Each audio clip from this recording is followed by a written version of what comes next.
నమస్తే అండి. మన విశాఖపట్నం ఎంపీ శ్రీభరత్ గారు చిన్న చిన్న వీడియోలు తన సోషల్ మీడియాలో పెట్టారు. ఒక 5 వీడియోలు. Myth 1, myth 2, myth 3, myth 4, myth 5 అని. వాటికి కొద్దిగా క్లారిఫికేషన్స్ ఇద్దామనే ఉద్దేశంతో, ఎందుకంటే మాట మాటికి చెప్పడం ఎందుకు, ప్రెస్ మీట్ పెట్టి చెప్పాం కదా అంటే, మళ్ళీ ఆయన ప్రెస్ మీట్ పెట్టి చెప్పారు కదండి అని కొంతమంది అడిగారు. ముఖ్యంగా మళ్ళీ నేను పర్యావరణం సైడ్ నుంచే ముందుకు వస్తాను. ఎందుకంటే ఆయన ఇంకేటేటో మొదలు పెట్టారు, కానీ పర్యావరణం ఒకటి చాలా ఇంపార్టెంట్ ఆయన చెప్పింది. పర్యావరణ అనుమతులన్నీ వచ్చేసాయి. సో పర్యావరణ అనుమతులు తీసుకున్న తర్వాత కూడా పర్యావరణ అనుమతులు రాలేదని పర్యావరణ వ్యక్తులు చెప్పడం కరెక్ట్ కాదు.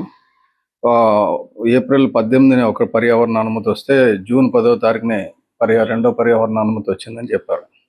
అది కూడా పర్యావరణ ప్రభావ అంచనాలు వేసి ఈఐఏ వేసి ఎన్విరాన్మెంట్ ఇంపాక్ట్ అసెస్మెంట్ చేసి అనుమతులు ఇచ్చారని. లేదండి ఎంపీ గారు, మీకు తెలియదేమో, మీరు తీసుకున్న అనుమతులు కేవలం భవన నిర్మాణాలకి, డేటా సెంటర్ నిర్మాణానికి కాదు. డేటా సెంటర్ నిర్మాణానికని మీరు పెట్టలేదు, భవన నిర్మాణానికని పెట్టి ఒక ప్రైవేట్ కంపెనీ, అది కూడా ఒక 1 GW తీసుకెళ్ళి 3 ముక్కలు చేసి 3 డిఫరెంట్ కంపెనీలకు ఇస్తున్నట్టు వేరు పేర్లు పెట్టి చేశారు. అది చల్లదండి. ఎందుకంటే సుప్రీంకోర్టు జడ్జిమెంట్లు ఉన్నాయి.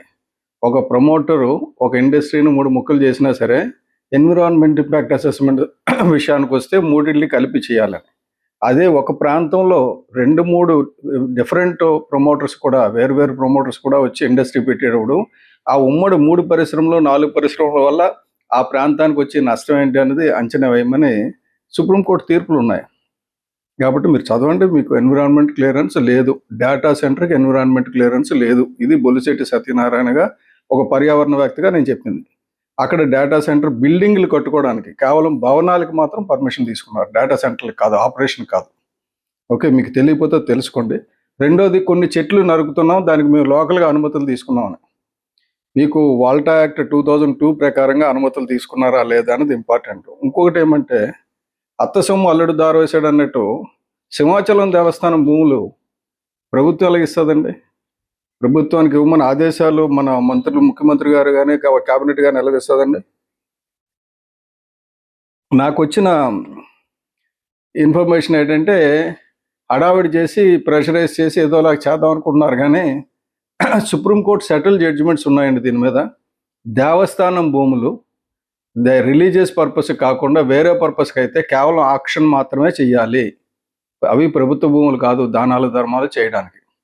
కాబట్టి అక్కడ ఎట్టి పరిస్థితుల్లో 1% అవకాశం కూడా మీకు లేదు పెట్టడానికి.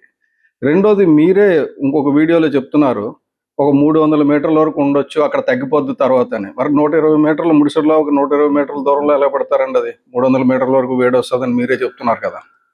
సో ఇటువంటివి చాలా ఉన్నాయండి. బేసిక్ ఏంటంటే, అది కొండవాళ్ళ ప్రాంతం, డీమ్డ్ ఫారెస్ట్, మోర్ దాన్ 50% చెట్లతో కవర్ అయ్యి ఉంటే, మోర్ దాన్ 10% ఉంటేనే డీమ్డ్ ఫారెస్ట్ అన్నారు. అది మోర్ దాన్ 58, మోర్ దాన్ 80% చెట్లతో ఉంది. మేము అన్ని శాటిలైట్ మ్యాప్స్ తీసి పెట్టుకున్నాం. మీరు ఇవాళ సడన్గా రాత్రి నరికేసినా కూడా మళ్ళీ వాటిని రిస్టోర్ చేస్తాం. కాబట్టి మీ దగ్గర భవన నిర్మాణ అనుమతులే తప్ప డేటా సెంటర్కి అనుమతులు లేవు. నెక్స్ట్, మనం స్పీడ్ ఆఫ్ డూయింగ్ చేస్తే తప్ప, మిగతా వాళ్ళు నెమ్మదిగలుగుతున్నారు, మనం జోరుగా చేస్తే తప్ప ప్రభుత్వం జోరుగా పనిచేయడం కూడా నేరం అంటే కాదండి. Speed of doing business is very good, but you must follow the acts. చట్టాలనే ఫాలో అవుతూ చట్ట ప్రకారంగా బిజినెస్ చేయాలి. కానీ ఈజ్ ఆఫ్ డూయింగ్ బిజినెస్ అంటే చట్టాలు తీసేసి తొంగలో తొక్కేసి, మనం కబ్జా చేసేసినట్టు భూములు కబ్జా చేసేసి గవర్నమెంట్ నుంచి జీవోలు తెచ్చేసుకొని, దానికి అది వేరే సబ్జెక్ట్ అనుకోండి. ఇది భూ కబ్జా కాదండి. బేసిక్ ఏంటంటే, మనం చట్టాలను తొంగలో తొక్కకూడదు. Ease of doing business is not a licence to destroy the forest or environment or ecology. అది గుర్తుపెట్టుకోండి. చట్టాలని చేతుల్లో తీసుకోవడానికి కూడా కుదరదు. అలాగే మీరు చెప్పారు లైట్ ఫైటర్ జెట్ 36 రోజుల్లో శంకుస్థాపన చేయాలి, మంచిది. మీరు ఏదైనా చేయండి. మీరు పర్యావరణ ప్రభావం అంచనా అనుమతి కూడా అక్కర్లేదు. అసలు ఎక్కడ పెట్టకూడదు, ఎక్కడ పెట్టాలన్నది ఉంది. అవి చూడండి. అవి చూడకుండా ఈ దేవస్థానం భూములు, తర్వాత రిజర్వాయర్ ప్రాంతంలో, కంబాలకొండ ప్రాంతంలో, ఇంకో చుక్కలకొండ ప్రాంతంలో, ఇవన్నీ కరెక్ట్ కాదు. నెక్స్ట్, డీసాలినేషన్ ప్లాంట్ గురించి చాలా శాస్త్రోక్తంగా మీకు తెలిసింది చెప్పారు. బట్ నాకు జాలేస్తుంది. ఎందుకంటే మీరు చెప్తున్నారు నాకు పర్యావరణ వ్యక్తులను చూస్తే కాస్త కోపం వస్తుంది, బాధ వేస్తుందని. నాకు మిమ్మల్ని చూస్తే జాలేస్తుందండి. ఎందుకంటే డీసాలినేషన్ ప్లాంట్ ఎక్కడ పెడుతున్నానన్నారు, పుడిమడుగులో పెడుతున్నానన్నారు 100 ml. ఎవరికి వచ్చిందండి ఆ చెత్త ఆలోచన? పుడిమడుగులో మత్స్యకారుల గురించి ఒక జెట్టి కడుతున్నాం అన్నారు 300 కోట్లు పెట్టి. ఎక్కడైతే మత్స్యకారులు జెట్టి కడతారో అక్కడ డీసాలినేషన్ ప్లాంట్ పెడతారా? డీసాలినేషన్ అంటే వచ్చిన సాంద్రత ఉన్న ఉప్పు బ్రెయిన్ని ఎక్కడ పంపిస్తారు? అది సముద్రంలో పంపిస్తే అక్కడ మత్స్య సంపద నాశనం అయిపోద్ది కదా, అదొక డెడ్ జోన్ కింద క్రియేట్ అవుతుంది కదా. డీసాలినేషన్ అనేది ఎక్స్ట్రీమ్ స్టెప్ అండి. అసలు మనం డీసాలినేషన్ వైపు చూడకూడదు, మన భారతదేశం అసలు చూడకూడదు. ఈ మిల్లీమీటర్ వర్షపాతం ఉన్నది ఎట్టి పరిస్థితుల్లో డీసాలినేషన్ వైపు చూడకూడదు. మనం వాటర్ కన్జర్వేషన్ చేసుకోవాలి. మీరు మీరు ఎంపీగా ఉన్న ప్రాంతంలో ఎంతవరకు తగ్గిపోయిందో, భూగర్భ జలాలు ఎంత అడుగుండిపోయో చూడండి. ఎందుకు అంత ఇప్పుడు 87% 80% ప్రజలు పంపుల మీద, బోర్ వాటర్ల మీద ఎందుకు ఆధారపడుతున్నారో చూడండి, స్టడీ చేయండి. ఎందుకు అంత గట్టిగా పడిపోయింది? మీరేమో ఇజ్రాయెల్ అవన్నీ చెప్తున్నారు. అక్కడ ఆ దేశాల్లో వాటర్ లేదు, వాళ్ళు తప్పనిసరి పరిస్థితుల్లో అంటే వేరే గత్యంతరం లాగా చేస్తున్నారు. మనం ఎందుకు చేయాలి? అది ఎట్టి పరిస్థితుల్లో కూడా డీసాలినేషన్ అనేది ఆప్షన్ కాదండి. డీసాలినేషన్ వల్ల నష్టం జరుగుతుంది. ముఖ్యంగా పుడిమడుగులో అది మత్స్యకారులు పొట్ట కొట్టడం అవుతుంది డీసాలినేషన్ అంటే. ఇంకో విషయం, మత్స్యకారులు అంటే అసలు మీకు పడదేమో, ఎందుకంటే మీరున్న నియోజకవర్గంలో రోజు మీరు కాలేజీకి వెళ్తున్నప్పుడు, యూనివర్సిటీకి వెళ్తున్నప్పుడు లాసెన్స్ బే దగ్గర అంత మురుగునీరు కలుస్తుంది కదా, అది దాదాపు 20-30 సంవత్సరాల నుంచి కలుస్తుంది. ఎందుకు పట్టించుకోరు? మీ ఎమ్మెల్యే ఉన్నారు 4 సార్లు అక్కడి నుంచి ఎలక్ట్ అయ్యారు. మీరు ఎంపీగా ఉన్నారు. ఇప్పుడు మీరు ఎంపీగా వచ్చి 2 సంవత్సరాలు అయింది. నేను కోర్టులో కేసు వేసి నేను రాజేంద్ర సింగ్ గారు కేసు వేసి 6 సంవత్సరాలు అయింది. అంతకుముందు ఒక 6 సంవత్సరాలు మేము యుద్ధం చేసాం. మీ కాలుష్యం అంటే పట్టదా మీకు? మురుగునీరుని శుద్ధి చేయడానికే మీకు కెపాసిటీ లేదు. మీరు పెద్ద పెద్ద మాటలని చెప్తున్నారు. సో ఇది కరెక్ట్ కాదండి. నీటి భద్రత గురించి చెప్తున్నారు. మనకి 2110 MLD వచ్చేస్తుంది కాబట్టి ఎగిరే పెట్టకి మసాలా నూరడం అంటారు మా శ్రీకాకుళం భాషలో, ఉత్తరాంధ్ర భాషలో. అలాగా ఎగిరే పెట్టకి మసాలా నూరొద్దండి. మన దగ్గర ఉన్న వాటర్ కొరత ఉంది. ఇప్పటికి నీటి కొరత ఉంది. ట్యాంకర్లు విశాఖపట్నంలో వాటర్ లాగా కటకట్లాడుతుంది ఆల్రెడీ. అటువంటి పరిస్థితుల్లో మీరు పోయి మనకి చాలా ఎక్కువ ఉంది, మనం దానాలు ధర్మాలు చేస్తామంటే కాదండి. ప్రతి చుక్క అలాట్ అయ్యింది. మీరు అలాట్మెంట్ చేసే ముందు రైతులకి, ప్రజలకి అన్ని చూసిన తర్వాత, పరిశ్రమలు, ఇప్పుడున్న పరిశ్రమలు నీటి అవసరాలు చూసిన తర్వాత అడిషనల్గా ఇది ఇవ్వాలి.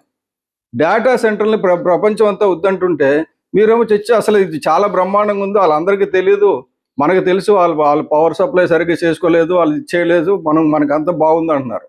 వీళ్ళు ఒకసారి అమెరికాకి వెళ్ళి చెప్పండి ఎందుకు డేటా సెంటర్లు మీరు వద్దంటున్నారని. ఒకసారి మీరు వర్జీనియాకో రాకపోతే న్యూయార్క్ వెళ్ళి 20 MW డేటా సెంటర్ పెట్టనివ్వడం లేదు అక్కడ అమెరికాలో. మీరు ఇక్కడ వచ్చి 1000 మెగావాట్లు కాదు, 6000 మెగావాట్లు మన లోకేష్ బాబు గారు చెప్తున్నారు 6000 మెగావాట్లు ఇచ్చేస్తాం. ఎక్కడి నుంచి ఇస్తారు? ఎలా పెడతారు? దాని తల పర్యవసానాలు చూస్తున్నారా? ఓన్లీ పెట్టుబడులు చూస్తారా? అంటే విశాఖపట్నం నాశనం అయిపోయిన పర్లేదు, ఉత్తరాంధ్ర నాశనం అయిపోయిన పర్లేదు, మనకు పెట్టుబడులు వస్తే చాలు, అందులో మనకు వాటాలు వస్తే చాలు, ఇంతేనా? అంతకుమించి కేవలం ఉందా? ఎందుకంటే ఇది కరెక్ట్ కాదండి. ఇది చాలా చాలా తప్పు చేస్తున్నారు. మీ పర్యావరణ అనుమతులు లేవు అక్కడ కట్టడానికి, ఎన్విరాన్మెంట్ ఇంపాక్ట్ అసెస్మెంట్ చేయలేదు. నెక్స్ట్ ఇవన్నీ ఉంటే ఎందుకు ఒక రౌండ్ టేబుల్ పెట్టి ముందు ప్రజల్ని చైతన్యవంతులు చేసి, ఇక్కడ ఇంత జాగా ఉంది, మనకి ఇంత నీరు ఉంది, మనకి ఈ ప్రాజెక్టులు వస్తే బాగుంటుంది అంటే, ఏ ప్రాజెక్టులు వస్తే బాగుంటుందో చర్చించవచ్చు కదా. డేటా సెంటర్లే ఎందుకు? డేటా సెంటర్ల వల్ల 500 కంటే ఎక్కువ ఇవ్వమని వాళ్ళు అప్లికేషన్లోనే పెట్టారు. అప్లికేషన్లో 500 పెట్టారంటే రియల్గా ఎంత అవుతుందో మీకు తెలుసు. సో 500 పర్మనెంట్ జాబ్స్ ఉంటాయని డేటా సెంటర్ పెడితే మీరు దానికి పోయి మనం మొత్తం పర్యావరణం అంతా నాశనం చేసుకోవాల్సిన అవసరం ఉందా? మనం సెల్ ఫోన్లు వాడుతున్నాం కదా, డేటా లేకుండా అలాగవుతుంది. అందరూ సెల్ ఫోన్లు వాడుతున్నారు. అమెరికాలో ట్రంప్ గారు ఏమన్నారు? మన రిసోర్సెస్, మన ట్యాక్స్ పేయర్స్ మనీ మనం వేస్ట్ చేసుకుంటున్నాం, చాట్ జీపీటీ, చైనా వాళ్ళు బాగుపడుతున్నారు చాట్ జీపీటీ వాడని. మీరు ఏఐ కంపెనీలు పెట్టండి, డేటాను వాడుకోండి. డేటా సెంటర్లు పెట్టాల్సిన అవసరం లేదు మనకి. ఒకవేళ డేటా సెంటర్లు పెట్టాల్సి వస్తే దాని తాలూకా ఇంపాక్ట్ ఏంటో చూసుకొని దాన్ని ఎలాగ మిటిగేట్ చేయాలో ముందే ప్లాన్ చేసి, అలాగే మనుషులు లేని ఏరియాలో, మనుషుల నివాసయోగ్యంగా అంటే నివాస ప్రాంతాలకు ఒక 5 కిలోమీటర్ల దూరంలో, అలాగే చుట్టుపక్కల బయోడైవర్సిటీ దెబ్బతినకుండా ఉన్న ప్రాంతాలు బోర్డు ఉన్నాయి, ఐడెంటిఫై చేసి అక్కడ పెట్టండి. అడావిడిగా బెస్ట్ లేఅవుట్లు ఎక్కడెక్కడ ఉన్నాయో మీ కాలేజీలు సెలెక్ట్ చేసుకున్నట్టు బ్యూటిఫుల్ స్పాట్స్ అన్ని సెలెక్ట్ చేసేసుకొని ఎవరెవరికి దానాలు ధర్మాలు చేయడం కరెక్ట్ కాదండి. అది చాలా తప్పు.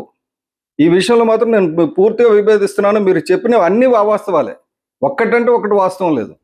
Any place I'm ready to have a debate with you online. Open ప్లాట్ఫామ్లో ఎక్కడైనా డిబేట్ పెట్టండి, మీకు వచ్చిన అనుమతులు చూపించండి, అందులో ఏం తప్పులు ఉన్నాయో చూపిస్తాను.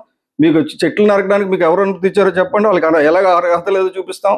అలాగే సింహాచలం దేవస్థానాలు ఇవ్వడానికి, భూములు ఇవ్వడానికి మీకు ఎందుకు అర్హత లేదో నేను చెప్తాను. మీకు ఎక్కడి నుంచి అర్హత వచ్చిందో మీరు చెప్పండి. అంతేగాని ఇలాగ తప్పుడు ప్రచారాలు చేసుకుని మంచి చక్కటి అమాయకాన్ని ముఖం పెట్టుకొని ఏదో తప్పుడు అబద్ధాలు ప్రచారం చేయకండి ఎంపీ గారు. ఇది మంచిది కాదు, విశాఖపట్నానికి మంచిది కాదు. Thank you.